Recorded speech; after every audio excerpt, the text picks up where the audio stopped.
Hey, the show got a break tonight.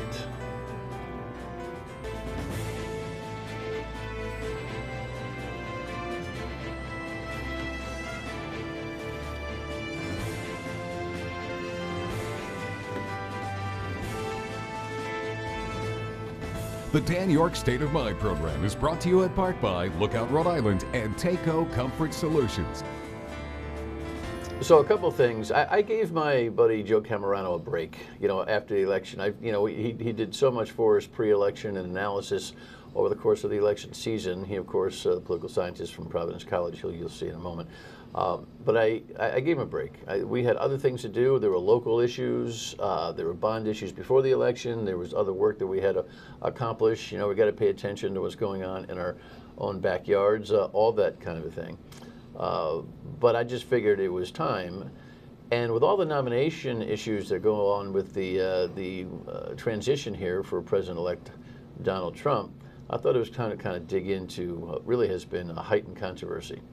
Now, we record, as those of you who watch the show regularly know, we record on Thursday afternoons just shy of 1 o'clock, and you see it on Friday on Fox and on the various stations on Sunday, including after the 11:30 news on Channel 12.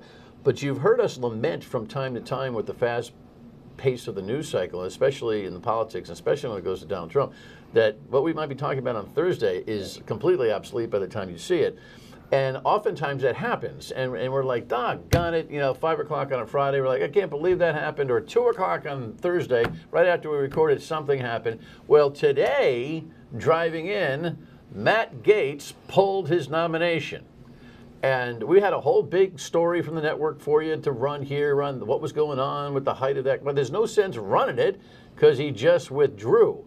So sans the usual network and other production that we have for these kinds of stories, let's just stay with the headline that Stacey was able to grab toot sweet real quick, minutes in front of the show, and open up the set and bring on Joe and say, don't you feel like we finally...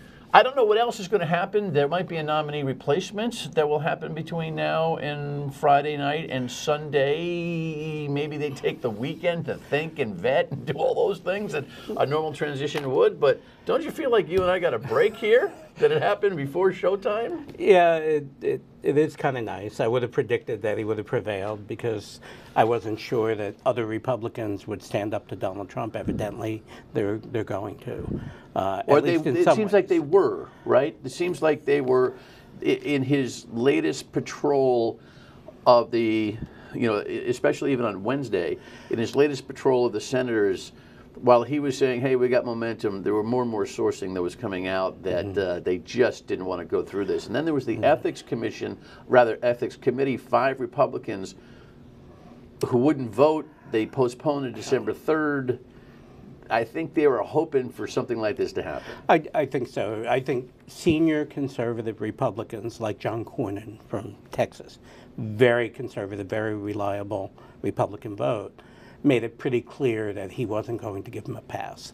And, how can you give a pass to the Republican Tillis, Party? North Carolina, also was showing pretty strong signs that he was kind of fed up with what was going on. It's also a message that maybe Donald Trump can get away with insulting people and not having them seek retribution.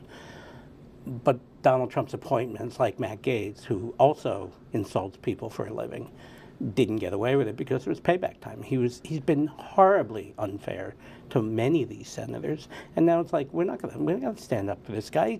He's an ambophile. He goes after teenagers. They're not gonna spend political capital on someone like him. They'd rather spend it on someone maybe like Tulsi Gabbard.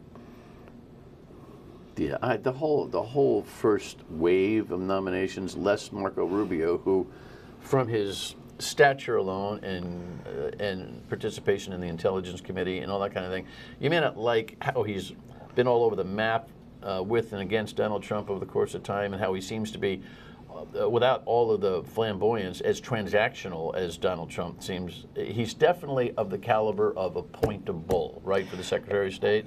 Marco Rubio is the best appointment, I would argue. Okay. Yeah. Yeah. One that most qualified. He's got progressive ambition. He wants to be president. Going to the State Department other than the vice presidency, and arguably better than the vice presidency is the path. So it makes a lot of sense for him to do it. And he was a finalist for vice president. So Okay. yeah, and Doug Burgum got a position too. He was a finalist. The North Dakota governor, who stayed very loyal to Donald That's, Trump through by the this way, entire that's also process. a good choice. That's also a very good choice. For Interior. For a Republican appointing someone in the Department of Interior, Doug Burgum's perfect. Okay, so we have a bunch of stuff on the table. You know, Gabbard still sticks around, and who knows how that's going to go down. The Defense Secretary, he's got some situations too now. He's got another tristy type of resume problem here. So right now, the absolute bottom is paid sex with teenagers. Now we're going to see whether sort of drug sex with adults is okay. I'm being sarcastic, but I'm also making a point. It's possible that the floor is even higher than that. And then we probably go over to Gabbard and, all right, is it okay to have essentially an ally to our enemies being the person who's going to be okay why in the would daily briefing? No, that would be a substantial argument. Yeah, I know. You know what I mean? That would be a review of her comportment professionally, congressionally. Sure. I personally think she is the worst appointment so far, followed by Hegseth. So, you know, Gabbard clearly, when we had a clear policy with Syria and Assad, you know, gassed his own people, she then goes over and meets with him and praises him. This is not somebody who the intelligence community or the greater, you know, diplomatic network in Washington wants as DNI. Well, whereas Trump is clearly, up until our press time here, has clearly thought that his Attorney General pick was the most important because of his commitment to, you know, get retribution, yada, yada, yada, yada, yada. It is the Gabbard appointment that has, I think, most serious people worried about the security of the country, very concerned that she herself might get cut off from other intelligence agencies because they don't trust her. I would be willing to bet that if she does get this position, that's what will happen, that there will be no trust. You know, this is somebody who is entrusted with knowing not just the intelligence information, but who the sources are. These are real people on the ground doing covert work. And if they're doing it, giving us information on the Russians, and she's friendly to the Russians, which she apparently is, that's really serious. And so there's real concern that she's going to be a real problem for U.S. interests. You know, we haven't had our chance to kind of talk about the election, right? So we'll do that in the next segment. Sure. But while we're in the middle of the sandwich, so to speak, we're in real-time current events and the like. A replacement for Matt Gaetz. It could very well be the Deputy Attorney General who is his personal attorney. He doesn't have the panache that I think Trump is looking for, but it'll be interesting. But he does have experience working in DOJ. Correct. So, I mean, again, I don't know that he's going to be his Roy Cohn. No, I don't think he will be. I don't think he will be. You know, and I think he'll be a problem for Trump because he is a professional lawyer who has to obey not just Trump and not just the Constitution, but his professional ethical training and standards and his oath. You know, there are multiple layers of responsibility and accountability that someone like that, you know, would, so you think, would have to obey. You think he would he be a sigh of relief for you? Would he let him? Sorry. Would he be a sigh of relief for you to just be able to say, you know what, yes. I named him deputy under this false premise that Gaetz would be kind of like the mouthpiece and he would be the workhorse. Just make him the workhorse and the symbol of the Justice Department and let's see how it goes. I would rather have the people who have at least the base qualifications running the things, yes. And, you know, Gaetz would be the show horse. Yet, is it uncomfortable to note that this is his defense attorney on all of these cases, and certainly the key case? Right now, he's got an ongoing case in New York. He's still battling, you know, with a suspension of sentence, most likely until 4 years from now. Yada yada yada. I mean, there's there's a lot of conflict of interest-y type of stuff in terms of just case decision and role play. Yeah, I mean, it's a problem, but we're talking about a president who almost got a majority of the American votes. He got a majority of the Electoral College. We should, if there's a qualified person who we may not like and may think there's a conflict of interest, but who is a qualified person, you know, he has a general right to do that. And I would argue that Gates is not qualified, but now the person coming in will be, probably. So what happens, what I think has been unfortunate about the AG, D&I, meaning the security pick, and the defense secretary picks, it seems as if they were like the trifecta of problem. And that there was some kind of numbers game here, that senators would have the temerity to tell Trump no maybe once out of the three. And, you know, Gates might have been that sacrificial lamb.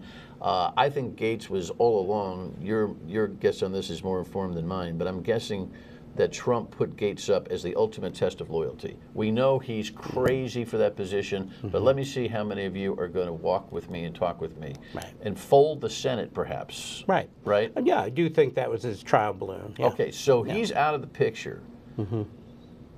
Does it become easier for the other two, or all of a sudden does the white light get really bright on them for both credential and past behavior, respectively? Basically, you need 4 Republicans to say no. Susan Collins, Lisa Murkowski, arguably Mitt Romney, and then a 4th. And so I do think it's going to be easier now that a lot of senators who didn't really want him, like Tillis. You think Gabbard gets appointed? You think Hesketh gets appointed? Hegseth, I think, has a harder road than Gabbard. Because you know, because we're in an era where expertise is the salacious story, Hegseth's story is pretty bad. It looks really bad. All right, we'll see how it goes. I mean, the bigger picture is, you know, what do we learn from the election, right? So when we come back, the political scientist will tell us, so you might be surprised, and I think I'm going to be, about his interpretation of this election. Stay with us.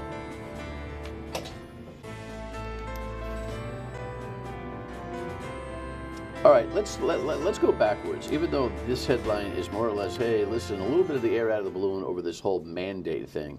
Donald Trump, you know, wins the election. He may not have a mandate, but he certainly had a trifecta. He won the popular vote. He won the swing states he needed to. He won the Electoral College. So from a systemic point of view, there's no complaint. And oh, by the way, I didn't hear a word about how ridiculous the election was. Did you? Of course not. No, of course not. I mean, does that resonate with people? Please, does it please resonate? Well, you know, again, I mentioned before we went on the air Dietrich Bonhoeffer's letter on human stupidity, trying to explain why Germans supported Hitler. And I think we need to all go read that. We need to not expect people to be persuaded by facts and evidence, because this is not about facts. Did you just throw a bomb here? No, Bonhoeffer basically argued that stupidity is not an intellectual thing, it's a social thing. That what happens is that we choose not to pay attention to reality, instead pay attention to the fiction that we're being fed. And we'd like to be part of a brand, too. And we want to be part of a brand. And so we suspend all rationality. So it's a social thing, not an intellectual thing. Why did Harris lose? Harris lost because Trump was able to persuade the voters more than Harris was that, you know, the election should be determined by the issues that Trump emphasized. Immigration, the economy. I think the economy was the big one. And this idea of change. You know, change is a broad thing. Everyone always uses it. But Harris couldn't sell enough on enough others the idea that she could change from where we are. And a lot of people don't like where we are. And, you know, there are good reasons for them not to like it. Like? Well, the economy is doing great. The stock market's skyrocketing. But who benefits from that? People who really don't need the extra money. You know, that people are struggling. You know, prices are up for food and things that the working people tend to pay for. Inflation's 2% year to year right now. Yeah, I know it is. Off a high ceiling. I know. And they've been fed a whole lot of misinformation. Don't you think about that the Democrats, Biden specifically, for all this time, and Harris inherited the same incompetence? I cannot believe how many pros that you teach, kids that come out of your training, that end up becoming pundits and political scientists and campaign advisors and all that kind of stuff, missed the broad side of the barn to explain that this economy and inflation was the price we paid for surviving the pandemic. Right. It was not a hard thing to explain. They never explained it very well. Well, it is hard. It is very hard to explain. It's like, we just forgot about what we went through for 2 years. Well, we often forget our trauma. There's all sorts of evidence that when we go through traumatic events, we forget about the trauma, as a way of coping and moving on. And so we forget that Donald Trump probably exacerbated the pandemic and probably was responsible for more deaths than we should have had. But, things aren't great now. All right, well, look, I blame Joe Biden. I said a lot think of it's it during Biden's fault, too. Joe Biden should have lived up to his more or less implied promise, which is that he was going to be a 4-year turnaround guy and let the competitive process in the Democratic Party bear out a competitive candidate. 100%. He should have gotten out before January 1st. Yeah. So he left the party in a real bad bad spot. Yeah, and again, you understand why he did it, but it was, And, to be honest, Harris hit her stride right at the end. I thought she had put together a really quick, good campaign. She just didn't have enough time. And I think if she had had another month, she probably would have won. But she didn't. Is she done? Because Is she like 3 months and done now in terms of the future for the party? I don't know. Yeah, I haven't it's thought hard, much it's about hard that. to tell that, right? Yeah. 4 years from now feels like a long way, doesn't it? Yeah. 4 years is a long way off. All right, when we come back, we'll talk about what 4 years might feel like. Oh, we'll get it all figured out in just a few minutes. So just stay put. It represents something that I think is profoundly disturbing because if Trump can declare these national emergencies for immigration, he can declare them, in his mind, for anything else. To go ahead and essentially militarize the country and go in and pulling people out of homes and other places, it really seems profoundly un-American. So I agree with you completely, Professor, that this is an economic and immigration decision on the part of the electorate. I don't know that they really. The people I know who went at the last minute. I mean, the MAGA Foundation has its own, expectations of Circus Act disruption. This Matt Gaetz thing didn't bother them. Yada yada yada. So whoever he's throwing in there is fine. He's the ultimate leader. So that's 30-40% maybe of the electorate out there. But that fringe vote that put him over the top struggled over what you talked about. Jack Reed points out there that this is going to be unprecedented if it actually happens. I'm not sure. The first year is going to be about stepping up criminal, undocumented, illegal aliens into the place. Nobody's going to argue that the more criminals we get out of the system or the country, the better. So we'll see what that's about. Yeah, basically they're going to take all the people who are in jail and make a lot of noise about the trial. So this is continuity. And then they're going to go to the next step, and that is they're probably going to seal the border simultaneously. But again, I think... Use of military to do anything functional, build facilities, find families, chase down criminals. Is that going to be a line crossed for the citizenry? I think it'll be a line crossed for the U.S. Senate. I think it might be a line crossed for some Republican House members. Rand Paul has already said, do not do this. And that's not a good indication it's actually going to happen. Can we remember, although all this huff and puff about how this 4 years is going to be different because he learned from the first 4 years, he said a lot of things he was going to do and he didn't get them done. He huffed and puffed a lot. And by the way, we're very concerned about this transition group coming in. Let's not forget how many transitions there were inside the 4 years of Donald Trump, that this transition time will be well forgotten. We may not even remember who he appointed to DefSec. We may not even know who he appointed DNI 2 years from now because of the changes that you're going to have to expect. Well, Am I right? You are. I do think that we need to look on the positive side. For the first time in a long time, We now have an accountable government. For much of the last 2 generations, Democrats would control one part of government, Republicans control the other. They point the finger at each other, and voters don't know because they don't know how to know because they're not told. And so now we have Republicans running the Senate, the House, the White House, and a Republican majority on the Supreme Court. Everything that goes right or wrong is on their shoulders. And so the loyal opposition Democrats can start planning for 2 years from now and say, this is what we're going to do differently. And that's a good thing for democracy. So I'm happy. Does the place blow up in the meantime? And we don't even know what blow up means. Despite his best efforts, Trump did not care about the Senate. Despite his best efforts not to care, he has a majority there now, and a majority in the House. And now we know if we don't like what government's doing, it's all the Republicans' fault. Isn't the off? And that's the way democracy is Isn't the supposed to 2 work. years after an election always difficult for the incumbent anyway? It is always difficult for the incumbent anyway, and we haven't had unified government very often. Are you worried about last time was Obama? Are you worried? I'm trying to race here. Are you worried about the depth of talent in this, like this group of nominees, and the depth of talent to actually keep the fingers in the dike of the security and the safety and the economy of this country? It is.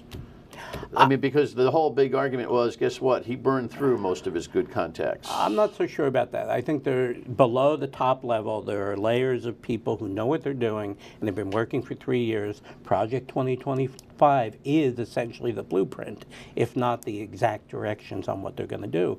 And so they've been working a long time on this, and there are young people who are smart and know how government works, and they're going to work to change. Are you bullish on Project 2025? I'm bullish on Project 2025 as being what they're going to do, yes. Meaning? They're going to implement scores, if not hundreds, of the policies pronounced in Project. Do you like the policies? No. But I'm a political scientist, and what I'm saying is they told us what they're going to do, and now they're going to do it. And they have the talent now to do it. And they have to be accountable to it. And they will be accountable, yes. They will be held accountable by the day-to-day people in the lives next of election. Americans going to be adversely affected by their introduction of these thoughts and policies? One of the things that I'm working on right now is Americans have to understand that elections determine directions of government, and that's the only accountability mechanism that we have. And so we'll know that in 2 years. 10 seconds. Most people just want to know, do we survive? Those who didn't vote We for will it. survive. I don't think the government's going to decline. I think there's going to be a change in government. Some of it might not be awful. Right. Appreciate it. Okay, feel better? Final word. Good. We will revisit our former program for the Thanksgiving holiday and get back to you in December. See, don't fret. Everything's going to be just fine. Bye.